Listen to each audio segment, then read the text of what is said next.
한 달 전 납기를 맞추는 게 목표였다. 지금은 담당자가 아니라 그 위를 찾고 있다. 화요일 오후 2시 병원 1층 로비에 도착했을 때 이민재라는 사람은 이미 유리벽으로 된 미팅룸 안에 앉아 있었다. 통유리 너머로 병원 직원들이 오가는 게 보였고 가운을 입은 의료진과 정장 차림의 행정 직원들이 서류를 들고 바삐 움직이고 있었다. 그들은 모두 같은 세계에 속해 있는 것처럼 보였고 나만 그 세계 바깥에 서 있는 기분이었다. 급하게 갈아입은 검은색 바지와 낡은 재킷, 손톱 밑에 빠지지 않는 세제 자국. 유리벽 안에 들어가면 내가 얼마나 이질적인 존재인지 다 보일 것 같았다. 진우가 먼저 미팅룸 문을 열었고 나는 뒤따라 들어갔다. 유리문이 닫히는 순간 마치 어항 속에 들어온 것 같은 기분이 들었다. 밖에서 오가는 사람들이 우리를 볼 수 있었고 그들의 시선이 느껴지는 것 같았다. 가운 입은 의사, 서류를 든 행정직원, 카트를 밀고 가는 청소 직원까지. 그 중에 나 같은 사람은 없었다. 이민재는 자리에서 일어나 명함을 내밀었다. 케어 서비스 경영지원팀 이민재 차장. 명함을 받는 순간 그의 눈이 내 손을 스쳤다. 장갑을 벗은 손, 아직 갈라진 틈새가 남아있는 손등, 손톱 밑에 때. 그는 아무 말도 하지 않았지만 그 시선이 느껴졌다. 나는 재빨리 손을 내리고 자리에 앉았다. 멀리서 오셨는데 커피라도 드실래요? 이민재가 상냥하게 물었다. 30대 중반쯤 되어 보였고 깔끔하게 다린 셔츠와 정돈된 머리카락이 병원 로비의 조명 아래서 빛났다. 진우와 비슷한 부류의 사람이라는 걸 알 수 있었다. 머리를 쓰는 사람들, 손에 물 안 묻히고 사는 사람들. 아니요, 괜찮습니다. 그럼 바로 본론으로 갈게요. 이민재가 서류 가방에서 A사 용지 한 장을 꺼내 테이블 위에 올려놓았다. 중앙요양병원 세탁 용역 비용 효율 분석표라는 제목이 적혀 있었고 숫자와 그래프가 빼곡하게 채워져 있었다. 사장님께서 인수하신 후 2주간의 데이터예요. 재세탁률, 지연 건수, 납품 단가 대비 처리량. 그가 종이를 내 쪽으로 밀었고 나는 그걸 내려다보았다. 인수 후 1주차 재세탁률 7.2%, 지연 0건. 인수 후 2주차 재세탁률 0.5%, 지연 1건. 숫자만 보면 나쁘지 않았다. 재세탁률이 7%에서 0.5%로 떨어졌으니까. 그런데 종이 맨 아래에 빨간색 글씨로 적힌 문장이 눈에 들어왔다. 종합 등급시 교체 권고. 심장이 철렁 내려앉았다. 시등급. 교체 권고. 내 2주간의 노력이 새벽 4시에 일어나고 손이 갈라지도록 일한 것들이 이 종이 위에서는 고작 알파벳 한 글자와 괄호 안에 4글자로 요약되어 있었다. 교체 권고가 뭔가요? 내 목소리가 떨렸다. 아, 이건 내부 평가 기준이에요. 어는 우수, 비는 양호, 시는. 이민재가 말끝을 흐렸고 상냥한 미소를 지은 채 어깨를 으쓱했다. 그 미소가 더 무서웠다. 화를 내는 것보다 저렇게 웃으면서 교체를 말하는 게 개선 필요라고 할까요? 당장 교체까지 가는 건 아니지만 솔직히 말씀드리면 2단가로는 저희도 방어가 어려워요. 방어. 그 단어가 귀에 박혔다. 사장님, 열정은 존경합니다만. 이민재가 나를 바라보며 말했다. 그의 눈은 상냥했지만 그 눈이 보고 있는 건 내 얼굴이 아니라 내 손톱 밑에 때인 것 같았다. 비즈니스는 열정이 아니라 숫자로 증명하는 거라서요. 2주 만에 재세탁률을 0.5%까지 떨어뜨린 건 대단해요. 하지만 지연 1건 그리고 상가관리단 이슈가 해결 안 되면 저희 입장에서는 리스크예요. 그는 나를 존경한다고 했지만 그의 눈은 내 28년. 경력도 새벽 4시에 일어나는 성실함도 갈라진 손등도 보지 않았다. 그가 보는 건 숫자뿐이었고 그 사실이 가슴을 서늘하게 만들었다. 납품 시간 조정권은요? 진우가 물었고 그의 목소리가 평소보다 낮았다. 그건 어렵습니다. 병원 측 요청 사항이라서요. 칠시 납품은 교대 시간에 맞춘 거거든요.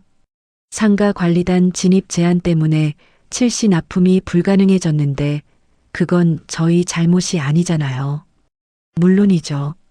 그래서 시간을 드리는 거예요. 이민재가 미소 지었다.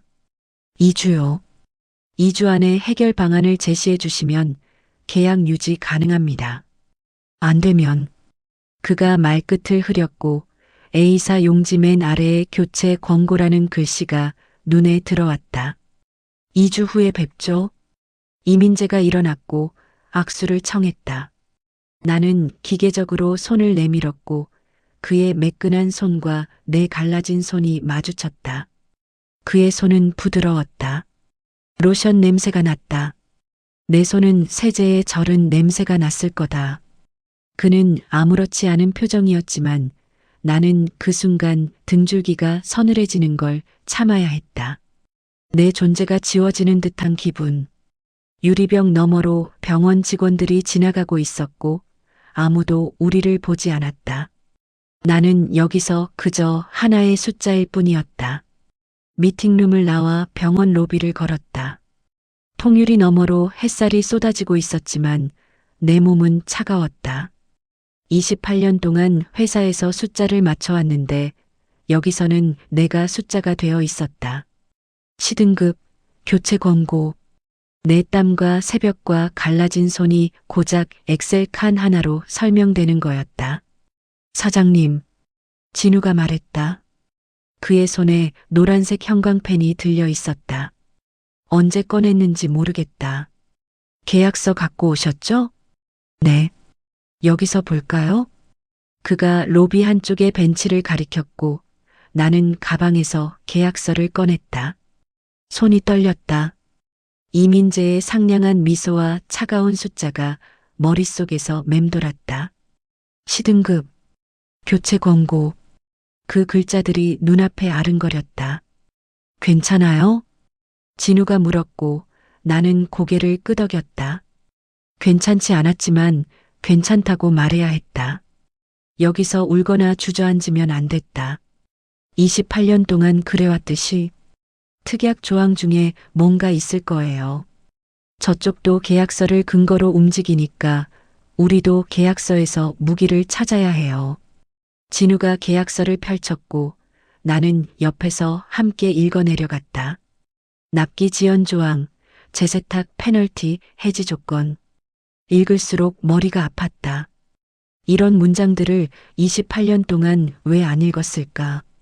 회사에서는 법무팀이 해줬으니까, 나는 숫자만 맞추면 됐으니까. 여기요. 진우가 한 문장을 가리켰고 나는 그가 손가락으로 짚은 곳을 따라 눈을 움직였다. 을은 갑의 사전 승인을 얻어 제3자에게 업무의 일부를 위탁할 수 있다. 제3자에게 위탁이라니 무슨 뜻인지 바로 이해가 되지 않았다. 이게 뭔가요? 제3자 위탁 조항이에요. 사장님이 직접 못하는 부분을 다른 사람한테 맡길 수 있다는 거예요. 다른 사람이요? 예를 들면 상가 진입 제한 때문에 칠시 납품을 못한다면 칠시 전에 납품할 수 있는 다른 업체나 사람한테 그 부분만 맡기는 거죠. 세탁은 사장님이 하고 배송만 외부에 맡기는 식으로요. 나는 그 문장을 다시 읽었다. 사전 승인을 얻어 제3자에게 업무의 일부를 위탁할 수 있다. 글자 하나하나가 눈에 들어왔다. 이게 무기가 될 수 있다고? 근데 사전 승인은 누가 해줘요? 아까 그 사람? 그게 핵심이에요. 갑이 승인하는 건데 갑이 병원인지 운영 대행인지가 모호하잖아요. 여기서 협상 여지가 생기는 거예요. 진우가 형광펜을 내밀었고 나는 그걸 받아들었다. 손이 떨렸다. 아까 이민재 앞에서 느꼈던 서늘함이 아직 가시지 않았지만 이 문장 앞에서는 뭔가 다른 감정이 올라왔다. 형광펜 뚜껑을 열고 제3자에게 업무의 일부를 위탁할 수 있다라는 문장 위에 선을 그었다. 손이 떨려서 줄이 삐뚤어졌고 종이 위에서 끼익하는 소리가 났다. 너무 힘을 줬다. 형광펜 끝이 종이 위에서 미끄러지며 자국을 남겼고 그 자국이 마치 상처처럼 보였다. 하지만 상관없었다. 이건 내가 이 계약서에 남기는 첫 번째 흔적이었다. 시스템에 내는 첫 번째 스크래치. 이걸로 뭘 할 수 있는 건가요? 아직 모르겠어요. 하지만 이 조항이 있다는 건 저쪽도 우리를 완전히 밀어낼 순 없다는 뜻이에요. 계약서 안에서 우리가 움직일 수 있는 공간이 있다는 거예요. 협상 카드가 생긴 거예요. 나는 형광펜으로 그은 노란 줄을 내려다보았다. 삐뚤어진 줄, 종이에 파인 자국. 내가 이 계약서에 남긴 첫 번째 흔적이었다. 세탁소로 돌아오니 저녁이 되어 있었다.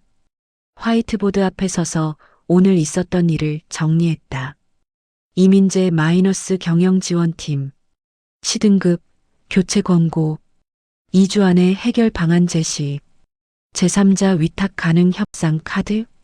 숫자를 적다 보니 아까 등줄기를 타고 내려왔던 서늘함보다 다른 뭔가가 올라왔다. 주먹이 쥐어지는 건지, 오기가 치미는 건지, 아니면 희망인지 모르겠다. 이민재는 나를 숫자로 봤다. 시등급, 교체 권고. 하지만 나는 숫자만은 아니다. 28년 동안 숫자를 맞춰온 사람이다. 그 숫자들 속에서 틈새를 찾아온 사람이다.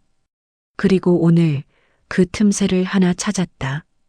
유리벽 안에서 나는 이질적인 존재였다.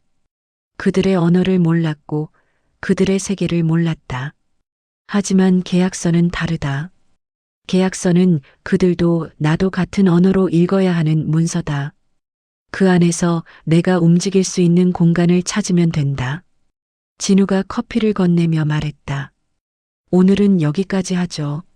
내일부터 구조를 분석해봐요.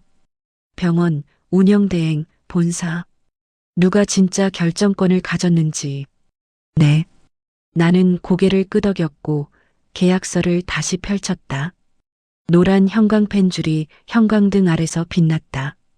삐뚤어진 줄, 종이에 남은 자국. 내가 이 계약서에 남긴 첫 번째 흔적. 이제 두 번째, 세 번째를 남겨야 했다. 창밖으로 어둠이 내려앉고 있었고 세탁기 돌아가는 소리가 희미하게 들려왔다. 내일도 새벽 4시에 일어나야 한다. 하지만 오늘은 뭔가 달랐다. 손에 쥔 게 있었다. 아직 뭔지 모르겠지만 분명히 뭔가가 제3자에게 위탁 가능. 그 문장에 밑줄을 그었다. 화이트보드에 선을 긋는데 밤새가 걸렸다. 수요일 새벽 3시. 진우와 나는 세탁소 구석에 앉아 종이와 펜을 들고 있었다. 화이트보드에는 검은색과 빨간색 마커로 그린 도형들이 어지럽게 연결되어 있었고 화살표와 물음표가 여기저기 흩어져 있었다. 병원 갑계약 운영대행 케어 서비스. 본사? 어디? 현장 담당 김과장 마이너스 결정권 없음. 여기가 이상해요. 진우가 화살표 하나를 가리키며 말했다. 병원이 갑인데 실제로는 운영대행이 모든 걸 결정해요. 납품 시간, 단가, 재세탁 기준까지. 그런데 운영대행 위에 또 본사가 있다고 했잖아요. 이민재가 그랬어요. 박 차장한테 물었더니 본사 쪽에서 정한 거라고. 그게 핵심이에요. 결정권이 어디 있는지 모르게 만들어 놓은 거예요. 우리가 항의하면 위에서 안 된다. 위에 가면 또 더 위에서 정했다. 책임 소재를 흐리게 만드는 구조예요. 나는 화이트보드를 올려다보았다. 검은 선들이 복잡하게 얽혀 있었고 그 끝이 어디인지 보이지 않았다. 28년 동안 회사에서 일하면서 이런 구조를 본 적이 있었다. 결제 라인이 복잡해지면 누구도 책임지지 않게 된다. 그리고 아래에 있는 사람만 피해를 본다. 나처럼. 회사에서도 이랬어요. 내 입에서 말이 나왔다. 문제가 생기면 위에서 정한 거라고 하고, 위에 가면 또 더 위에서 정했다고 하고, 결국 아무도 책임 안 지고 현장에서 일하는 사람만 죽어나는 거예요. 28년 동안 그랬어요. 진우가 나를 바라보았다. 그의 눈에 뭔가 스쳐 지나가는 것 같았지만 나는 그게 뭔지 읽을 수 없었다. 그럼 어떻게 해야 해요? 구조를 뚫을 수는 없어요. 하지만 그 안에서 우리가 움직일 수 있는 공간을 찾아야 해요. 어제 찾은 제3자 위탁 조항처럼요. 진우가 계약서를 펼쳤고 노란 형광펜 줄이 그어진 페이지가 보였다. 제3자에게 업무의 일부를 위탁할 수 있다. 이 조항을 활용하려면 구체적인 계획이 필요해요. 어떤 상황에서 누구에게 얼마에 위탁할 건지 그걸 어떻게 정해요? 그래서 기준서를 쓰는 거예요. 납기 기준서. 진우가 새 종이를 꺼내 제목을 적었다. 납기 기준서 초안 마이너스 세탁소. 기준서가 뭔가요? 일종의 매뉴얼이에요. 어떤 상황에서 어떻게 대응할지 미리 정해놓는 거죠. 이걸 갖고 이민재한테 가서 이 조건이면 7시 납품을 유지할 수 있다고 제안하는 거예요. 나는 고개를 끄덕였지만 머릿속은 복잡했다. 기준서, 매뉴얼. 회사에서는 늘 누군가가 만들어 놓은 걸 따랐는데 이제는 내가 만들어야 했다. 새벽 5시 눈이 감기기 시작했고 진우가 말했다. 오늘은 여기까지 하죠. 내일. 아니, 오늘 아침 납품부터 처리하고요. 네. 나는 화이트보드를 바라보았다. 구조도와 기준서 초안, 형광펜으로 밑줄 그은 계약서. 어젯밤부터 지금까지 우리가 만들어낸 것들이었다. 진우가 일어서다가 멈췄다. 정의. 그가 뭔가를 말하려다 입을 다물었고 잠깐 침묵이 흘렀다. 사장님, 내일 납품 때 제가 같이 갈게요. 혹시 모르니까. 그가 내 이름을 부르려다 말았다는 게 느껴졌다. 아직은 아닌가 보다. 나도 그를 진우 씨라고 부르기엔 아직 어색했다. 고마워요, 서 실장님. 목요일 아침 6시 30분. 차에 세탁물을 싣고 상가 주차장으로 향했다. 진우가 조수석에 앉아 있었고 뒷좌석에는 병원 납품용 200벌이 봉투째로 쌓여 있었다. 주차장 입구에 도착했을 때 노란 차단기가 내려와 있었다. 오전 7시 9시 차량 진입 제한 시행 중. 심장이 쿵 내려앉았다. 지난주에는 시범 운영이었는데 이제는 시행 중이었다. 빨간 글씨가 아침 햇살에 번들거리며 눈을 찔렀다. 경비실 아저씨가 나왔고 나는 창문을 내렸다. 오늘부터 본격 시행이에요. 관리단 회의에서 확정됐어요. 저번에 의견 제출 기한이 이번 달 말까지라고 했잖아요. 그게요, 반대 의견이 없어서 조기 시행한다고. 반대 의견이 없다니. 나는 의견을 냈는데 진우가 같이 가서 시범 운영 중단하라고 했는데 입술을 깨물었다. 위에서 정했다는 말이 또 떠올랐다. 위에서 정하면 끝인 거다. 아래에서 뭐라고 해도 어쩔 수가 없어요. 죄송합니다. 경비 아저씨가 미안한 표정을 지었지만 그게 무슨 소용인가. 시계를 보니 6시 35분이었고 병원 납품까지 25분밖에 안 남았다. 차로 30분 거리인데 9시까지 기다리면 2시간 30분 지연이다. 지난번처럼 지연 기록이 쌓이면 끝이다. 어떡하죠? 내 목소리가 떨렸고 진우가 휴대폰을 꺼냈다. 퀵서비스 부르죠. 퀵서비스요? 제3자 위탁이에요. 사장님이 직접 못 가니까 배송만 외부에 맡기는 거죠. 그가 휴대폰으로 뭔가를 검색하더니 전화를 걸었다. 네, 퀵서비스요? 지금 바로 픽업 가능해요? 여기서 중앙요양병원까지 세탁물 200벌이요. 봉투 5개 정도. 네, 급해요. 7시까지 도착해야 해요. 전화를 끊고 진우가 말했다. 10분 안에 온대요. 비용은 25,000원. 25,000원. 통장에 13만 원밖에 안 남았는데. 하지만 지연 기록이 쌓이면 계약이 날아간다. 계약이 날아가면 13만 원도 의미가 없다. 알겠어요. 10분 후 오토바이가 도착했다. 젊은 남자가 헬멧을 벗고 내렸고 나는 뒷좌석에서 봉투를 꺼내 그에게 건넸다. 중앙요양병원 지하 1층 세탁실이에요. 담당자 이름은 김 과장이고요. 7시까지 도착해야 해요. 네, 알겠습니다. 오토바이가 출발했고 나는 그 뒷모습을 바라보았다. 내 손에서 떠난 200벌이 오토바이 뒤에 실려가고 있었고 심장이 빠르게 뛰었다. 제대로 도착할까? 분실되면 어떡하지? 중간에 사고가 나면? 온갖 걱정이 머릿속을 맴돌았다. 괜찮아요. 진우가 내 옆에서 말했다. 퀵서비스 기사들은 이런 거 매일 해요. 문제 없을 거예요. 7시 5분이 되었을 때 휴대폰이 울렸고 화면에 중앙요양병원이 떴다. 사장님, 오늘 납품 잘 받았어요. 김 과장 목소리가 들려왔다. 근데 오토바이로 오셨네요? 평소랑 다르게. 네, 상가 주차장 진입 제한 때문에 퀵서비스를 이용했어요. 아, 그렇군요. 어쨌든 시간 맞춰주셔서 감사해요. 전화를 끊고 나서 숨을 내쉬었다. 됐다. 지연 없이 납품됐다. 25,000원이 들었지만 지연 기록은 막았다. 성공이에요. 진우가 말했고 그의 얼굴에 미소가 번졌다. 이게 제3자 위탁의 실전 테스트예요. 어제 계약서에서 찾은 조항을 오늘 바로 써먹은 거죠. 이제 이걸 기준서에 넣으면 돼요. 나는 손을 내려다보았다. 장갑을 낀 손, 아직 갈라진 틈새가 남아있는 손등.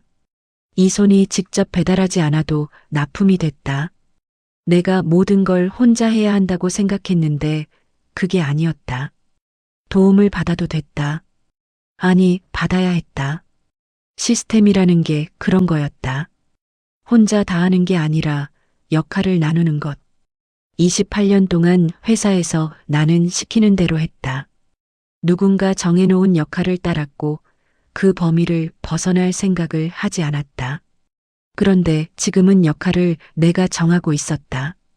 어떤 건 내가 하고 어떤 건 남에게 맡긴다. 그 기준을 내가 만든다. 세탁소로 돌아와 화이트보드 앞에 섰다. 아까 그려둔 구조도 옆에 새로 메모를 추가했다.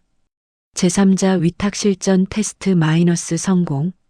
마이너스 상황 관리단 진입 제한 7시 9시. 마이너스 해결 퀵서비스 위탁 배송만. 마이너스 비용 25,000원. 마이너스 결과 7시 납품 성공. 지연 연건.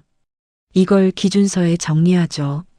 진우가 노트북을 열었고 우리는 함께 기준서 초안을 작성하기 시작했다. 마이너스. 납기 기준서 초안. 세탁소. 마이너스. 1. 정상 납품.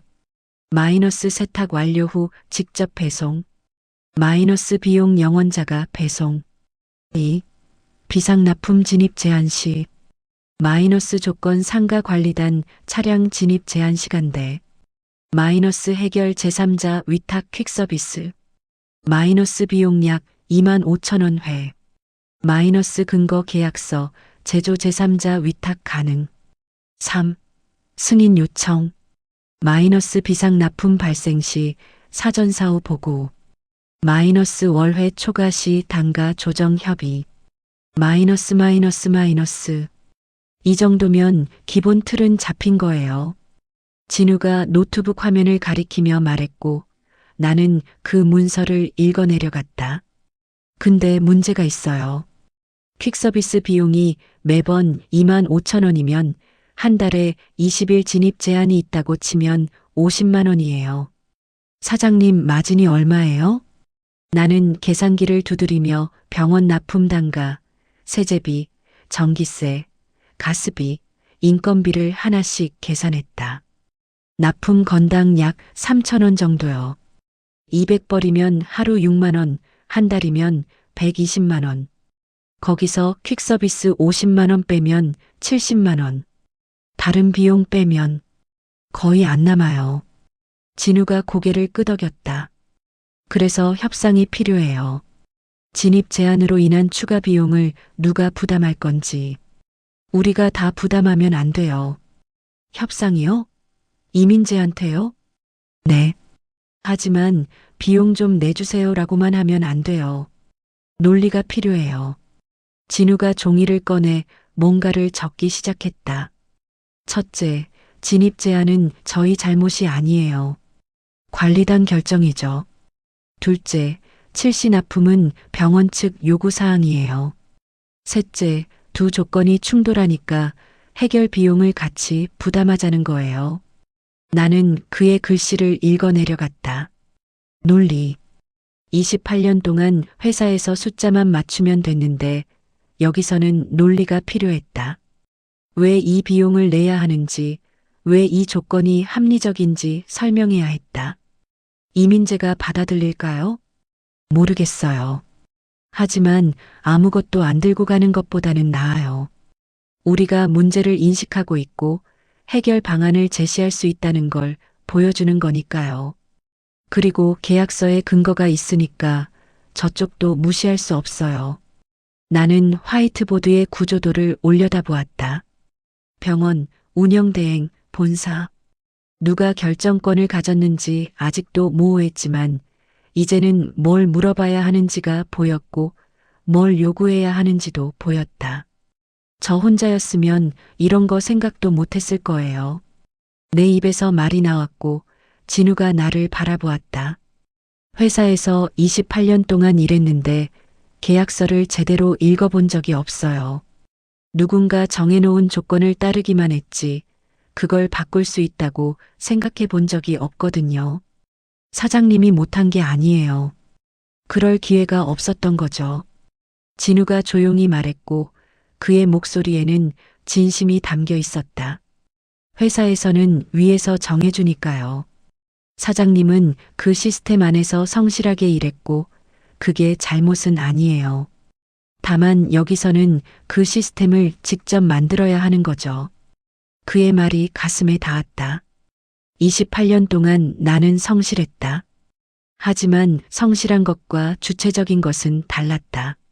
시키는 대로 하는 것과 스스로 결정하는 것도 달랐다.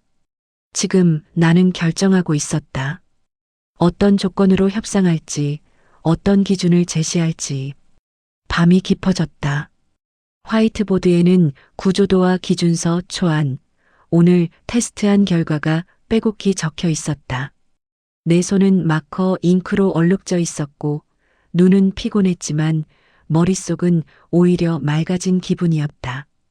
28년 동안 나는 누군가 만들어 놓은 기준을 따랐다.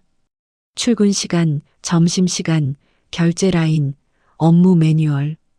다 정해져 있었고 나는 그 안에서 숫자만 맞추면 됐다. 그런데 지금 나는 기준을 만들고 있었다. 내 손으로 내 상황에 맞게. 사장님, 진우가 말했다. 월요일에 이민재한테 미팅 요청하죠. 이 기준서 들고요. 네. 나는 고개를 끄덕이고 노트북 화면을 바라보았다. 납기 기준서 초안이라는 제목이 형광등 아래서 빛났다. 납기 기준서. 첫 장을 썼다. 오전 9시 50분. 병원 지하 주차장에 차를 세웠다. 진우가 조수석에서 서류 가방을 꺼냈고 그 안에는 지난 사흘 동안 우리가 만든 것들이 들어 있었다. 납기 기준서 3부 비용 분석표, 제3자 위탁 테스트 결과. 종이 몇 장에 불과했지만 거기에 담긴 건 내 땀과 새벽과 갈라진 손이었다. 준비됐어요? 진우가 물었고 나는 고개를 끄덕였다. 준비됐냐고 물으면 아니라고 해야 맞다. 하지만 이제 와서 안 됐다고 할 수도 없었다. 2주 전 이민재가 준 기한이 오늘이었고 오늘 안에 해결 방안을 제시하지 않으면 시등급 교체 권고가 현실이 된다. 엘리베이터를 타고 3층으로 올라갔다. 복도 끝에 회의실 어라는 팻말이 보였고 유리문 너머로 사람들이 앉아 있는 게 보였다. 심장이 빠르게 뛰었다. 손을 내려다보니 장갑 낀 손이 떨리고 있었다. 28년 동안 회사에서 수십 번의 보고를 했지만 이렇게 떨린 적은 없었다. 회사에서는 내 보고가 틀려도 회사가 망하지 않았다. 하지만 오늘은 다르다. 내가 틀리면 내 세탁소가 망한다. 십시정각. 회의실 문을 열었다. 안에는 4명이 앉아 있었다. 이민재, 김 과장, 그리고 처음 보는 2사람. 한 명은 50대 남자로 병원 총무팀장이라는 명패가 놓여 있었고 다른 한 명은 40대 여자로 운영대행 본사에서 왔다고 했다. 본사. 지금까지 위에서 정했다고만 들었던 그곳에서 사람이 온 것이다. 앉으세요. 총무팀장이 말했고 나와 진우는 테이블 맞은편에 자리를 잡았다. 유리창으로 햇살이 들어왔지만 회의실 안 공기는 차가웠다. 테이블 위에는 물병과 종이컵이 놓여 있었지만 아무도 손을 대지 않았다. 이민재가 노트북을 열고 뭔가를 쳐다보고 있었고 박 부장은 서류를 넘기고 있었다. 김 과장만 나를 힐끗 바라보았는데 그 눈빛이 묘했다.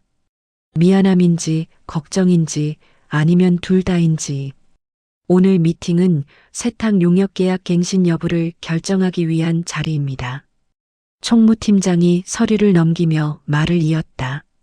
인수 후 3주간의 실적을 검토한 결과 재세탁률은 7%에서 0.5%로 개선되었으나 지연 건수와 관리단 이슈가 해결되지 않은 상태입니다. 운영대행 측에서 제출한 평가서에 따르면 종합 등급 시 교체 권고입니다.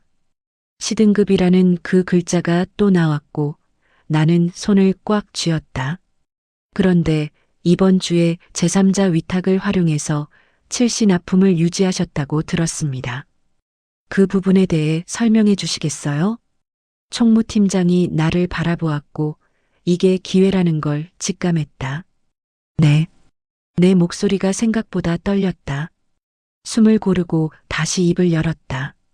상가 관리단에서 오전 7시부터 9시까지 차량 진입을 제한했습니다. 그래서 7시 납품이 불가능해졌고 제3자 위탁, 그러니까 퀵서비스를 활용해서 배송만 외부에 맡겼습니다. 비용은 건당 25,000원이 들었지만 납품 시간은 지켰습니다. 비용은 누가 부담했나요? 운영대행 본사에서 온 여자가 물었다. 명패에는 전략기획팀 박 부장이라고 적혀 있었다. 제가 부담했습니다. 계속 그렇게 할 수 있나요? 솔직히 말씀드리면 어렵습니다. 나는 서류 가방에서 종이를 꺼냈다. 진우와 함께 만든 비용 분석표였다. 퀵서비스 비용이 월 50만 원 정도 발생합니다. 제 마진이 월 70만 원 정도인데 거기서 50만 원을 빼면 사실상 수익이 없습니다. 이 구조로는 지속 가능하지 않습니다. 회의실이 조용해졌다. 이민재가 고개를 갸웃거렸고 박 부장이 서류를 들여다보았다. 10시 25분. 질문이 시작됐다. 그러면 어떻게 하자는 건가요? 이민재가 물었다. 상냥한 미소는 여전했지만 눈빛은 날카로웠다. 해결 방안을 가져왔습니다. 나는 납기 기준서를 테이블 위에 올려놓았다. 3부. 총무팀장, 박 부장, 이민재 앞에 하나씩. 납기 기준서입니다. 어떤 상황에서 어떻게 대응하고 비용은 어떻게 처리할지 정리한 거예요. 이민재가 기준서를 펼쳤고 눈이 빠르게 움직였다. 정상 납품, 비상 납품. 이건 뭔가요? 정상 납품은 제가 직접 배송하는 경우고 비상납품은 관리단 진입 제한 같은 외부 요인으로 직접 배송이 불가능할 때 제3자 위탁을 활용하는 경우입니다. 비용 분담이라고 적혀 있는데 이게 무슨 뜻이죠? 진입 제한은 제 잘못이 아닙니다. 관리단 결정이에요. 그리고 칠시 납품은 병원 측 요청 사항이고요. 두 조건이 충돌하니까 해결 비용을 같이 부담하자는 겁니다. 나는 숨을 들이쉬고 말을 이었다. 구체적으로는 월 5회까지는 제가 부담하고 그 이상은 운영대행 측에서 지원해 주시거나 납품 시간을 조정해 주셨으면 합니다. 회의실이 다시 조용해졌다. 박 부장이 기준서를 읽고 있었고 총무팀장이 이민재를 바라보았다. 이민재의 표정이 굳어 있었다. 예상하지 못한 역제안이었던 것 같다. 그는 2주 전에 나를 만났을 때 내가 이런 문서를 들고 올 거라고 예상하지 못했을 것이다. 시등급 교체 권고. 그 평가서를 들이밀면 내가 고개를 숙일 거라고 생각했겠지. 하지만 나는 고개를 숙이지 않았다. 28년 동안 회사에서 고개를 숙여왔으니까 이제는 다르게 해보고 싶었다. 10시 45분. 분위기가 달라졌다. 이 조항은요? 박 부장이 기준서의 한 부분을 가리켰다. 제3자 위탁 근거 계약서 제조라고 적혀 있는데 이게 맞나요? 네. 기존 계약서에 갑의 사전 승인을 얻어 제3자에게 업무의 일부를 위탁할 수 있다는 조항이 있습니다. 저는 이 조항에 따라 위탁을 활용한 거고 사전이 아니라 사후 보고가 됐지만 긴급 상황이었으니 양해 부탁드립니다. 박 부장이 고개를 끄덕였다. 그녀의 표정이 달라져 있었다.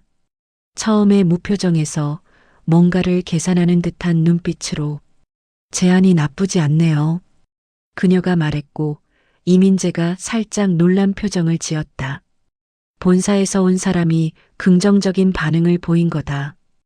회의실 안의 공기가 달라지는 게 느껴졌다. 본사 입장에서도 지연 기록이 쌓이는 건 리스크예요. 업체를 교체해도 같은 문제가 생길 수 있거든요.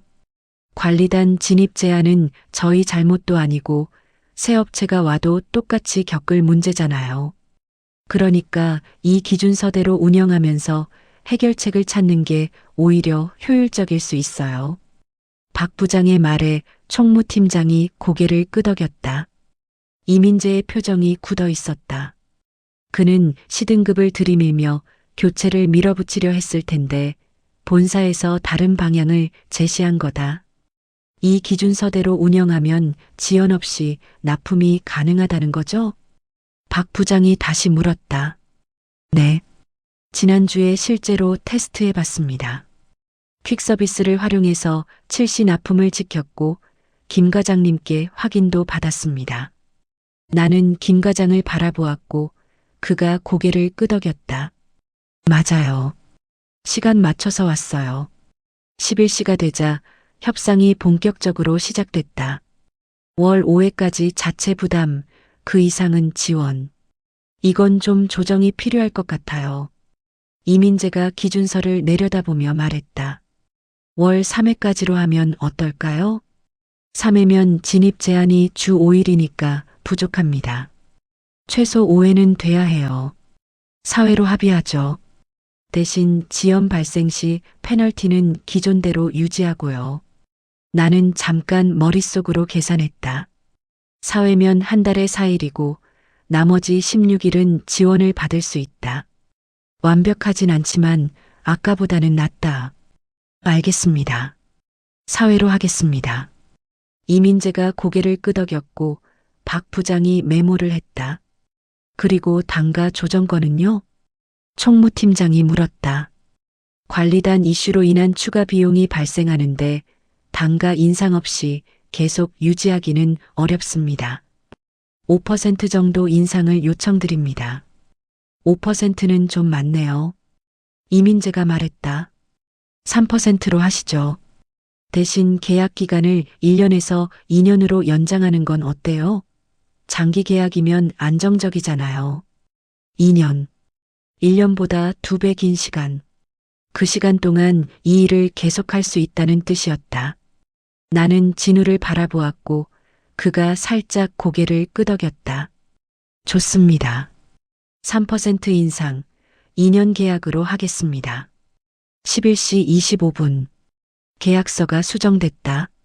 총무팀장이 새 계약서를 프린트해서 가져왔고 우리는 조항을 하나씩 확인했다. 단가 3% 인상, 계약 기간 2년, 비상 납품 비용 분담월 사회 초과분 지원, 제3자 위탁 사전 승인 절차 간소화. 사인하시죠. 총무팀장이 펜을 건넸고 나는 계약서 맨 아래에 서명했다. 윤정희. 내 이름 석자가 종이 위에 새겨졌다. 펜이 종이 위를 긁는 소리가 회의실 안에 울렸고 그 소리가 끝났을 때 나는 숨을 내쉬었다. 3주 전에 계약서 하단에 작은 글씨를 발견했을 때는 이런 날이 올 줄 몰랐다. 그때는 계약서가 나를 옥죄는 족쇄처럼 느껴졌는데 오늘은 내가 계약서를 도구로 쓰고 있었다. 계약 성사를 축하드립니다. 박 부장이 말했고 악수를 청했다. 나는 그녀의 손을 잡았다. 이번에는 장갑을 벗은 손이었다. 아직 갈라진 틈새가 남아 있었지만 아까처럼 움츠러들지 않았다. 그녀의 눈이 내 손을 스쳤지만 이민재처럼 손톱 밑에 때를 보는 눈빛이 아니었다. 그냥 악수하는 손을 보는 눈빛이었다. 이민재도 악수를 청했고 나는 그의 손을 잡았다. 그의 손은 2주 전과 똑같이 매끈했지만 오늘은 그게 신경 쓰이지 않았다. 내가 이겼으니까. 아니, 이긴 건 아니다. 협상에서 이기고 지는 건 없다. 서로 받아들일 수 있는 조건을 찾은 거다. 진우가 그렇게 말했다. 11시 30분. 회의실을 나왔다. 복도를 걸으며 숨을 내쉬었다. 됐다. 진짜 됐다. 2년 계약, 단가 인상, 비용 지원. 3주 전에는 상상도 못했던 일이었다. 시등급 교체 권고를 받았는데 오히려 더 좋은 조건으로 계약을 갱신했다. 다리가 후들거렸다. 회의실에서는 참았는데 이제야 온몸에서 힘이 빠지는 게 느껴졌다. 사장님, 진우가 옆에서 말했고 그의 목소리가 평소와 달랐다. 뭔가 조심스러운 기색이었다. 수고하셨습니다. 잠깐 멈춘 뒤 그가 다시 입을 열었다. 우리는 복도 한가운데 서 있었고 오가는 사람들이 우리 옆을 지나갔다. 그의 눈이 나를 바라보고 있었다. 3주 동안 봐왔던 눈이었지만 오늘은 뭔가 다르게 보였다. 정희 씨, 심장이 멎는 것 같았다. 정희 씨, 사장님도 윤 씨도 아닌 내 이름. 3주 동안 그는 나를 사장님이라고만 불렀다. 밤새 구조도를 그릴 때도, 퀵서비스를 부를 때도, 계약서를 읽을 때도, 방금 회의실에서 협상할 때도. 그런데 지금 처음으로 내 이름을 불렀다. 그 두 글자가 가슴 깊은 곳에 닿았다. 28년 동안 회사에서 나는 윤 과장, 윤 차장이었다. 이름이 아니라 직책으로 불렸고 그게 당연했다. 그런데 이 사람은 지금 내 이름을 불렀다. 직책도 아니고 성도 아닌 정희. 감사해요. 내 목소리가 떨렸다. 눈시울이 뜨거워지는 게 느껴졌지만 참았다. 뭐라고 더 말해야 할지 몰랐다. 고맙다는 말만으로는 부족했다. 이 사람이 없었으면 오늘 이 자리에 서지 못했을 거다. 계약서를 읽을 줄 몰랐고, 기준서를 만들 줄 몰랐고, 협상할 줄 몰랐다. 28년 동안 회사에서 배운 건 숫자 맞추는 것 뿐이었는데, 이 사람이 다른 걸 가르쳐 줬다. 저도요. 진우가 말했다. 정희 씨 덕분에 저도 많이 배웠어요. 컨설팅 하면서 이런 거 많이 봤지만 직접 해보는 건 처음이거든요. 종이 위에서만 숫자 굴리다가 정희 씨 덕분에 현장이 어떤 건지 알게 됐어요. 나는 그를 올려다보았다. 그의 눈이 웃고 있었다. 처음 만났을 때 느꼈던 거리감이 사라져 있었다. 손에 물 안 묻히는 사람, 머리로만 일하는 사람. 그렇게 생각했는데 틀렸다. 이 사람도 밤을 새웠고 땀을 흘렸고 나와 함께 싸웠다. 그의 손도 마커 잉크에 얼룩져 있었고 눈 밑에 다크서클이 내려앉아 있었다. 진우 씨, 처음으로 그의 이름을 불렀다. 서 실장님도 옆집 남자도 아닌 그 두 글자가 입에서 나오는 게 어색하면서도 동시에 자연스러웠다. 앞으로도 잘 부탁해요. 그가 웃었고 나도 웃었다.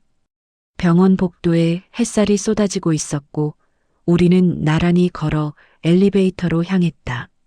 창밖으로 도시가 보였고 그 어딘가에 내 세탁소가 있었다. 3주 전에는 폐업 직전이었던 그곳이 이제는 2년 계약을 따낸 거래처가 됐다. 수고하셨습니다. 정희 씨. 큰 제안이 왔다. 기뻐야 하는데 손이 떨렸다. 병원 계약 갱신 소식이 퍼진 건 일주일도 안 됐는데 전화가 오기 시작했다. 첫 번째는 근처 요양원이었고 두 번째는 피트니스 센터 체인이었다. 처음에는 신기했다. 한 달 전만 해도 시등급 교체 권고를 받았는데 이제는 사람들이 먼저 연락을 해왔다. 그리고 오늘 세 번째 전화가 왔다. 케어 서비스 본사입니다. 박 부장님이 소개해 주셨어요. 전화기 너머로 들리는 목소리는 젊은 남자였고 자신을 신규 사업팀 김 과장이라고 소개했다. 저희가 새로 위탁받은 요양시설이 있는데요. 규모가 꽤 커요. 월 5,000벌 정도. 세탁 파트너를 찾고 있거든요. 단가도 현재 병원보다 10% 높게 드릴 수 있고요. 3년 장기 계약 가능합니다. 5,000벌. 지금 병원 물량의 3배가 넘는 숫자였다.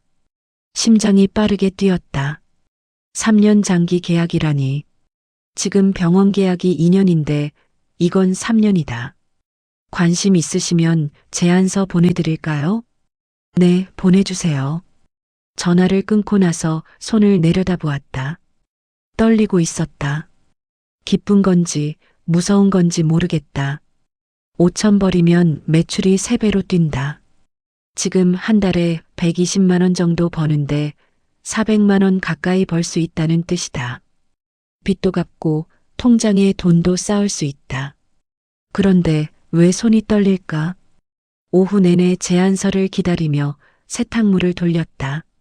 손이 자동으로 움직였지만 머릿속은 숫자로 가득했다. 5,000벌, 400만 원, 3년 장기 계약. 회사에서 28년 일하면서 이런 기회는 없었다. 그때는 내가 숫자를 만들어도 내 돈이 아니었다. 회사 돈이었고 보너스로 몇 퍼센트 받으면 감사했다. 그런데 지금은 다르다. 5,000벌의 수익이 전부 내 거다. 세탁기가 돌아가는 소리를 들으며 정리해 보려고 했다. 그런데 잘 안 됐다. 머릿속이 복잡했다. 3주 전에 폐업 직전이었는데 지금은 확장 제안을 받고 있다. 너무 빠르다. 좋은 건지 나쁜 건지 모르겠다. 저녁에 진우가 왔다. 계약 갱신 후로 그는 일주일에 2~3번 세탁소에 들렀다. 처음에는 후속 관리라고 했는데 요즘은 그냥 오는 것 같았다. 커피를 사오거나 저녁을 같이 먹거나. 제안서 봤어요? 내가 물었고 진우가 고개를 끄덕였다. 낮에 받은 제안서를 그에게 보냈었다. 봤어요. 조건이 괜찮네요. 단가도 높고 장기 계약이고. 그렇죠? 근데 사장님 표정이 좀 어두워요. 진우가 나를 바라보았다. 그의 눈이 뭔가를 읽고 있는 것 같았다. 어두운 거 아니에요. 그냥. 나는 말끝을 흐렸다. 뭐라고 설명해야 할지 모르겠다. 계산해 봤어요? 네. 5,000벌 처리하려면 뭐가 필요한지. 고개를 저으며 대답했다. 아직 계산을 안 해봤다. 숫자만 보고 흥분했지 그 뒤를 생각하지 않았다. 진우가 노트북을 열었고 우리는 함께 계산하기 시작했다. 현재 상황. 마이너스 월 처리량 1600벌 병원 소규모. 마이너스 세탁기 2대 1회 40벌. 마이너스 인력 나 수연 파트타임. 마이너스 작업시간 새벽 4시 오후 4시 12시간. 5000벌 추가 시. 마이너스 월 처리량 6600벌 4배 증가. 마이너스 세탁기 최소 6대 필요. 마이너스 인력 최소 34명 풀타임. 마이너스 작업시간 24시간 교대. 세탁기 4대 더 사야 해요. 대당 200만 원이면 800만 원. 인력 3명 추가하면 인건비가 월 600만 원. 공간도 부족해요. 지금 세탁소로는 6대 못 돌려요. 진우가 숫자를 정리하며 말했다. 그러면 확장하면 되잖아요. 옆 가게가 비어 있으니까. 옆 가게 임대료가 얼마예요? 월 80만 원. 지금 임대료가 60만 원이죠? 합치면 140만 원. 거기에 인테리어, 전기 증설, 설비. 초기 비용만 2천만 원 넘게 들어요. 나는 숫자들을 바라보았다. 매출이 400만 원으로 뛰어도 비용이 더 빠르게 뛰는 구조였다. 세탁기 할부, 인건비, 임대료, 전기세. 이익이 얼마나 남을지 모르겠다. 그리고요. 진우가 말을 이었다.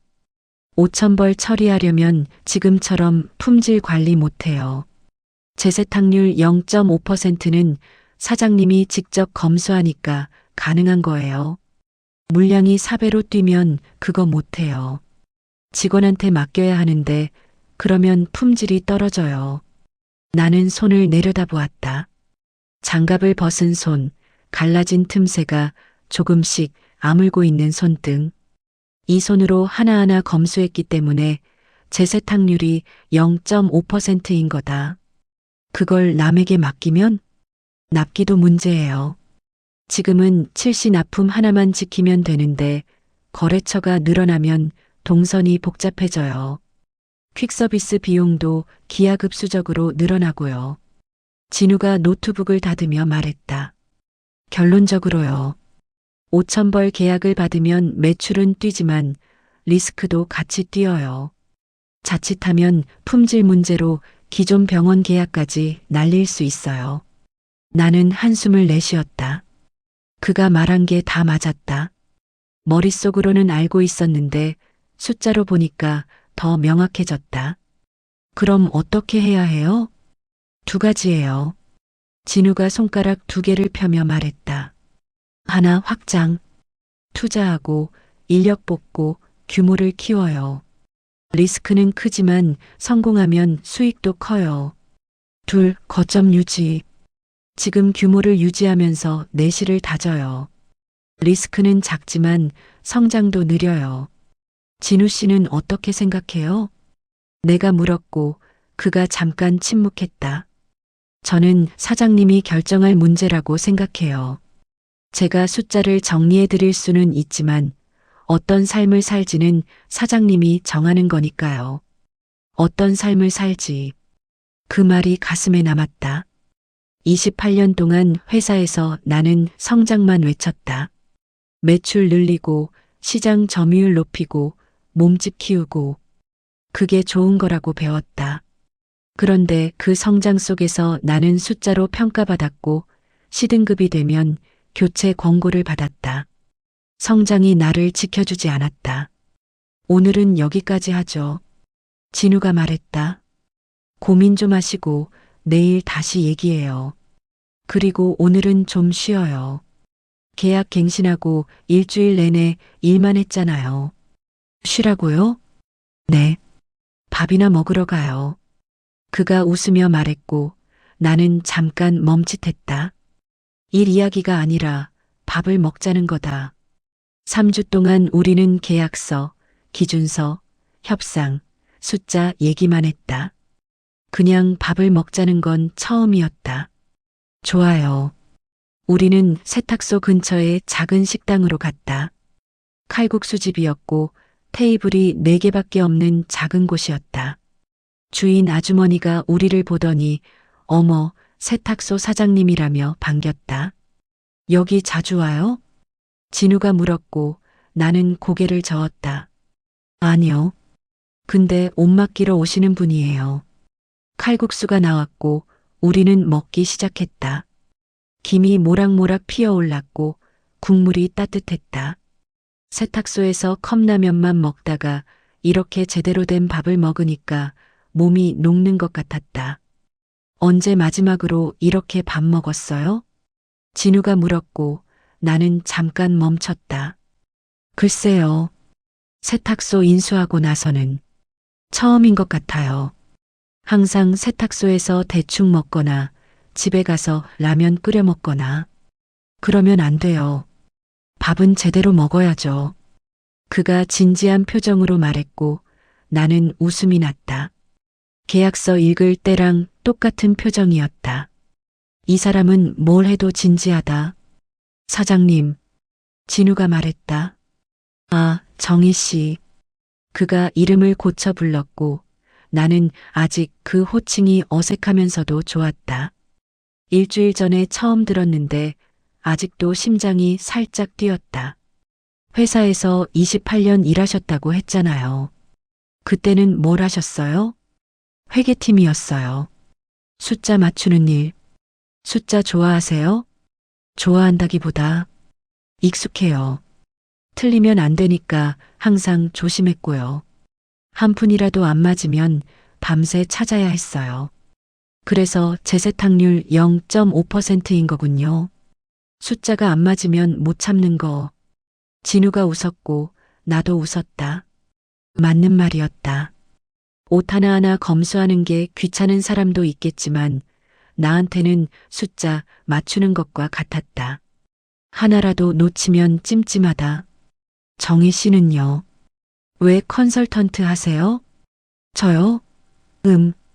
그가 젓가락을 내려놓고 잠깐 생각하더니 말했다. 회사 다닐 때는 숫자만 봤거든요. 매출, 이익률, 성장률. 그 숫자 뒤에 사람이 있다는 걸 몰랐어요. 그런데 퇴사하고 나서 사람들이 숫자 뒤에서 어떻게 사는지 보게 됐어요. 정혜 씨처럼 새벽 4시에 일어나는 사람들, 손이 갈라지도록 일하는 사람들. 그런 분들 도와드리는 게 좋더라고요. 그의 말이 가슴에 닿았다. 이 사람은 숫자만 보는 사람이 아니었다. 숫자 뒤에 있는 사람을 보는 사람이었다. 그래서 내 손등에 갈라진 틈새를 알아봤고 새벽 4시의 피곤함을 이해했던 거다. 식당을 나와 세탁소까지 걸었다. 밤바람이 시원했고 가로등 불빛이 길 위에 떨어져 있었다. 일 얘기 없이 걷는 건 처음이었는데 이상하게 편했다. 결정했어요. 내가 말했고 진우가 나를 바라보았다. 5,000벌 안 받을 거예요. 왜요? 28년 동안 회사에서 성장만 쫓았어요. 그런데 그 성장이 저를 지켜주지 않았어요. 숫자가 커지면 좋은 줄 알았는데 숫자가 커지면 리스크도 같이 커지더라고요. 그리고 결국 숫자로 평가받아서 잘렸고요. 나는 잠깐 숨을 고르고 말을 이었다. 밤바람이 얼굴을 스쳤고 가로등 아래에서 그의 얼굴이 보였다. 회사에서 저는 톱니바퀴였어요. 회사가 커지면 저도 같이 커지는 줄 알았는데 아니더라고요. 회사가 커지면 톱니바퀴가 더 많이 필요해지고 그러면 저 같은 톱니바퀴는 언제든 교체할 수 있는 거예요. 시등급이면 교체하면 되니까. 진우가 조용히 듣고 있었다. 지금은 달라요. 세탁소는 제 거예요. 제가 정한 기준으로 일하고 제가 책임져요. 이걸 지키고 싶어요. 크게 벌기보다 오래 가고 싶어요.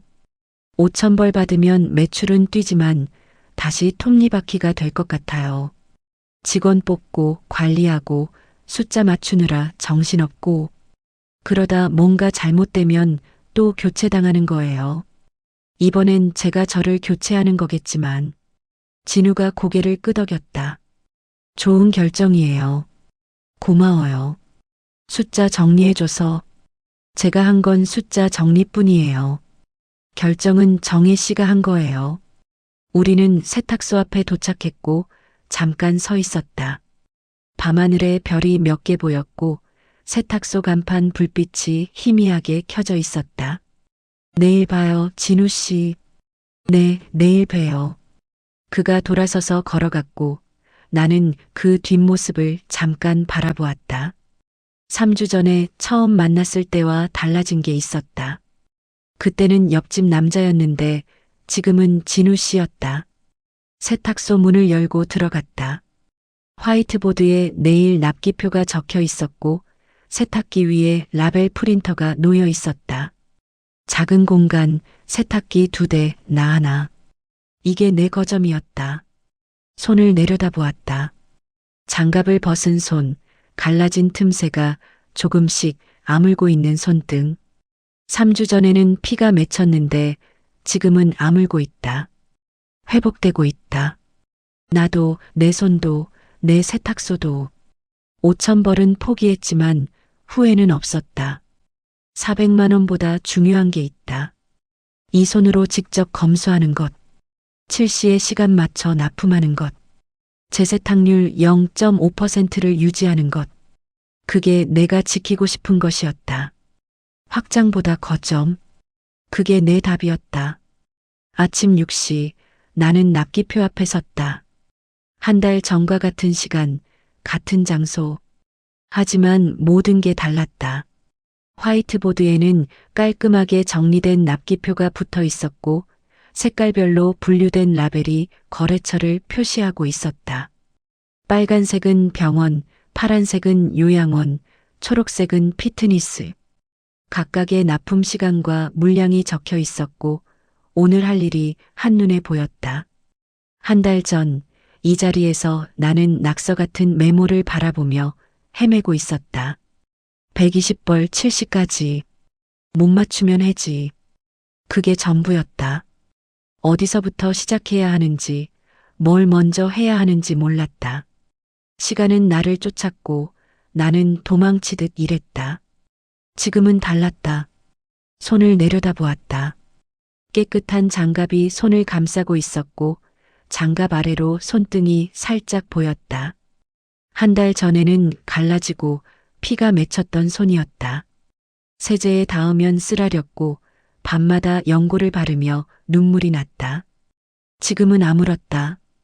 완전히 새 손이 된 건 아니지만 적어도 피가 나지 않았다. 세제에 닿아도 쓰라리지 않았다. 세탁기가 돌아가는 소리가 들렸다. 새벽 4시에 돌려놓은 첫 번째 물량이었고 6시 30분에 건조가 끝난다. 그 사이에 두 번째 물량을 분류하고 라벨을 붙이고 세탁기에 넣는다. 모든 게 시간표대로 돌아갔다. 문이 열리는 소리가 났다. 왔어요? 진우였다. 손에 커피 2잔을 들고 있었고 평소처럼 미소를 짓고 있었다. 한 달 전에는 옆집 남자였는데 지금은 아침마다 커피를 가져오는 사람이 됐다. 언제부터 이렇게 됐는지 정확히 모르겠다. 그냥 자연스럽게. 처음에는 일주일에 한두 번 들렀다. 계약 갱신 후속 관리라고 했다. 그 다음에는 이틀에 한 번이 됐고 지금은 거의 매일이다. 아침에 커피를 가져오고 점심에 샌드위치를 사오고 저녁에 같이 밥을 먹는다. 컨설팅 비용은 이미 다 낸 것 같은데 그는 계속 온다. 고마워요. 커피를 받아 한 모금 마셨다. 따뜻했다.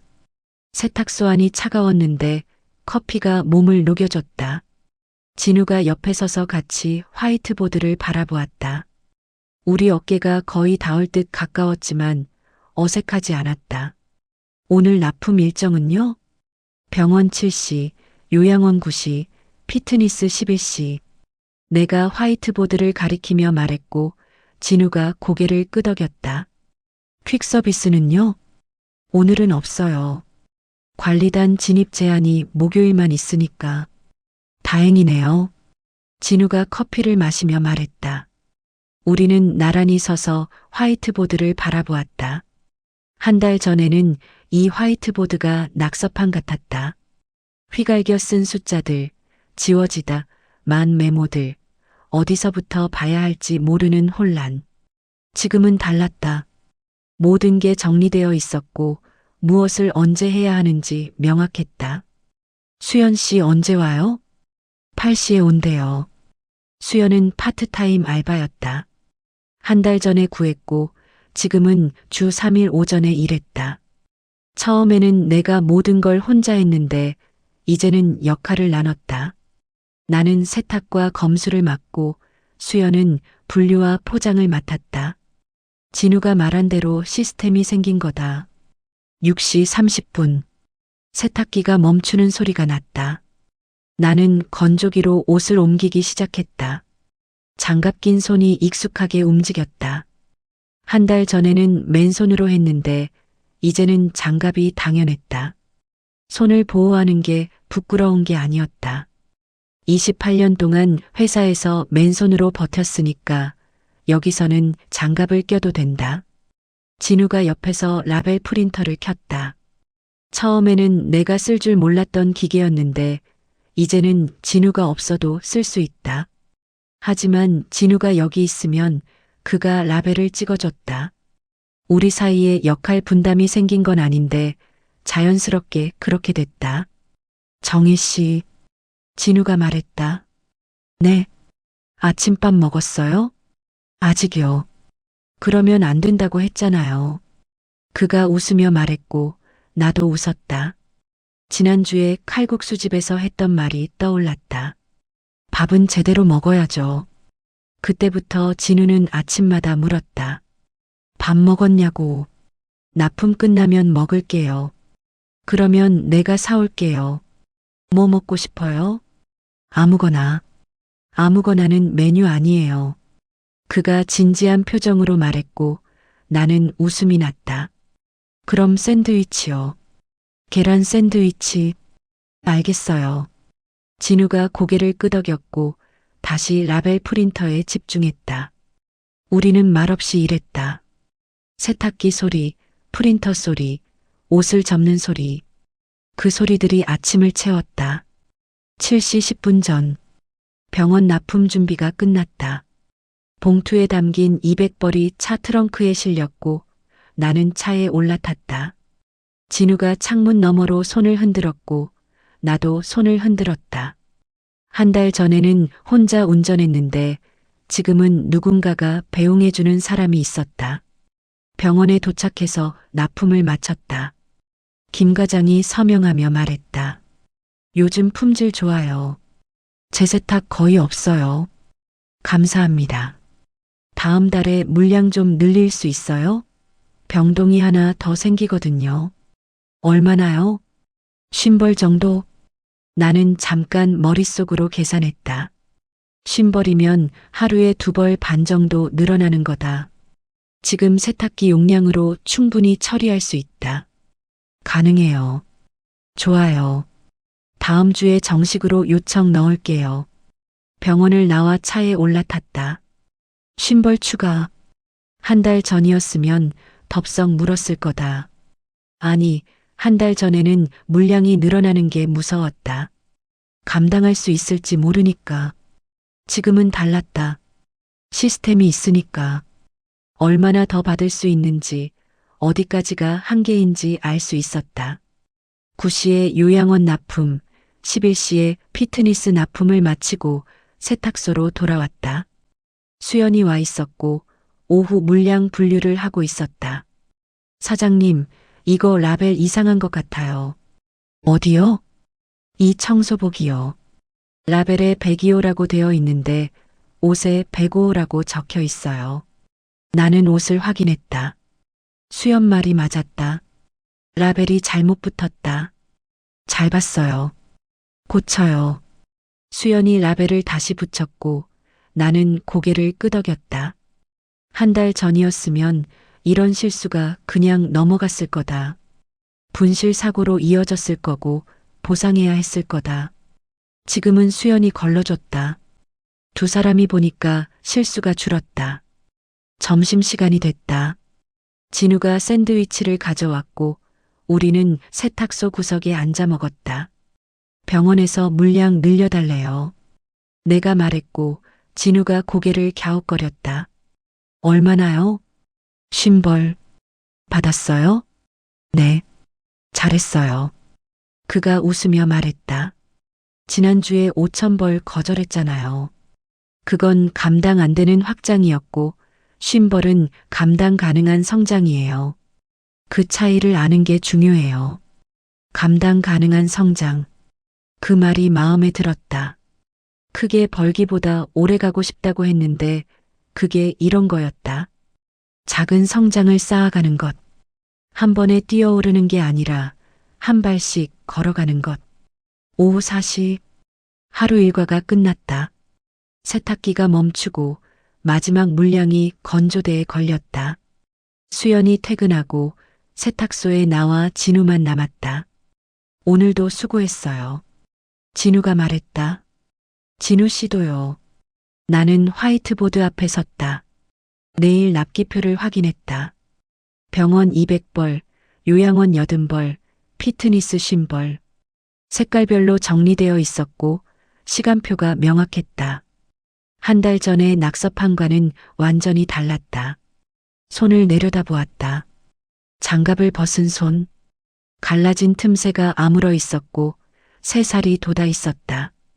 아직 완전히 회복된 건 아니지만 나아지고 있었다. 매일 조금씩. 정희 씨. 진우가 말했다. 네. 저녁 같이 먹을래요? 나는 그를 바라보았다. 한 달 전에 처음 만났을 때 그는 옆집 남자였다. 2주 전에 서 실장님이 됐고 1주 전에 진우 씨가 됐다. 지금은 아침에 커피를 가져오고 점심에 샌드위치를 사오고 저녁을 같이 먹자고 하는 사람이 됐다. 좋아요. 창밖으로 해가 지고 있었다. 세탁소 간판에 불이 들어왔고 세탁기들이 조용히 서 있었다. 한 달 전에는 이 공간이 감옥 같았다. 빠져나갈 수 없는 곳, 숨 막히는 곳. 새벽 4시에 눈을 뜨면 또 시작이구나 하는 무거움이 가슴을 눌렀다. 지금은 달랐다. 여기가 내 거점이었다. 내가 지키고 싶은 곳. 28년 동안 회사에서 나는 시간에 쫓겼다. 마감, 납기, 결제 기한. 시간은 항상 나를 압박하는 것이었고 내 편이 아니었다. 여기서도 처음에는 그랬다. 7시 납품, 120벌, 못 맞추면 해지. 시간은 적이었다.